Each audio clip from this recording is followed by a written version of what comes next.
Someone who knows the Baltimore area intimately is Dr. Ben Carson, who recently retired from a decades-long career in neurosurgery at Johns Hopkins Hospital. Thanks for being here, Dr. Carson. My pleasure. Let me ask you right off the bat, has the response to the violence in Baltimore been effective, or are you concerned about further escalation? Well, one of the things that I'm particularly pleased to see is that a number of the responsible citizens have joined the group of protesters and are attempting to create separation between the police and those who perhaps might be a little immature in their reactions to try to keep it from escalating again. I think that's the Baltimore that I know. A lot of very responsible people who care about what's going on. You know, the president spoke earlier at a press conference, and you mentioned that you've been a very busy man today and didn't get a chance to hear what the president had to say, but he was certainly critical of the looters and rioters, but he also said that there were underlying legitimate concerns about police brutality. Do you agree with the president? Well, you know, there are going to be bad apples everywhere. There are going to be bad apples in police departments, in school systems, in hospitals, even in news agencies. And we can't judge the entire entity by those. We need to look at the whole picture. But of course, whenever we find evidence of corruption, we need to weed it out. There's no question about that. And you know, a situation like the one that sparked this trouble, obviously there's a cloud of suspicion there. And it will be investigated. You're not going to be able to sweep this under the rug, which I think a lot of people are concerned about.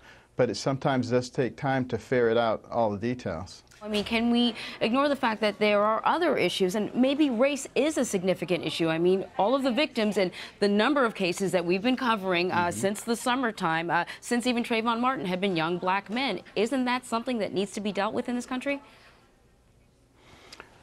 I think whenever you find a situation where you have a concentration of people and a lot of poverty, I don't think it's going to matter that much what their race is. I think you're going to find a lot of conflict and the kinds of troubles that we're seeing in those situations. So we need to deal with the basic economic issues, providing people with a mechanism to climb out of a state of dependency and to provide real hope. We can do this. I speak at a lot of fundraisers for community-type organizations which have invested in other people, and it works. It works extraordinarily well. And we need to be looking at those programs and expanding on them. Dr. Carson, sticking with that issue of race relations, do you think that race relations in this country have improved since the election of President Obama, or have they worsened? I don't see any evidence of improvement, quite frankly. And, you know, I don't want to get into a thing of blaming Obama or anybody else.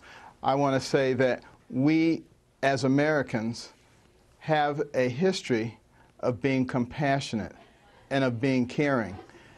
And let us reignite, you know, that spirit and start thinking about what we can do and not necessarily ascribing blame to anyone. And what about, I think, sort of the other thing that we haven't discussed has to do with the police and their relationship with the people that they serve. Do we have a problem with overly aggressive police, militarized police who don't have a connection with some of those that they serve in this community? Is this beyond just Baltimore, but a problem that we have across the country, do you think?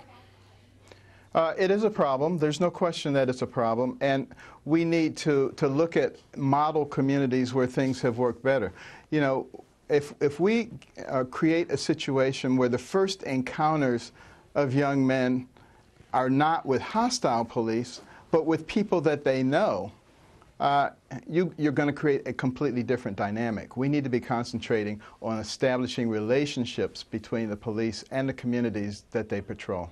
I'm wondering if you saw that video of the mother who went out into the streets in the middle of all that chaos to yank her son away, and what you thought of that. Yeah, it kind of reminded me of my own mother. She probably would have done that if I'd been out there doing that. There's no question. There's a reason that children have parents, and the reason that they have guardians. These are people who supposedly have experienced life and have some wisdom and know that it's foolish to be out there rioting and destroying the livelihood of good, decent people.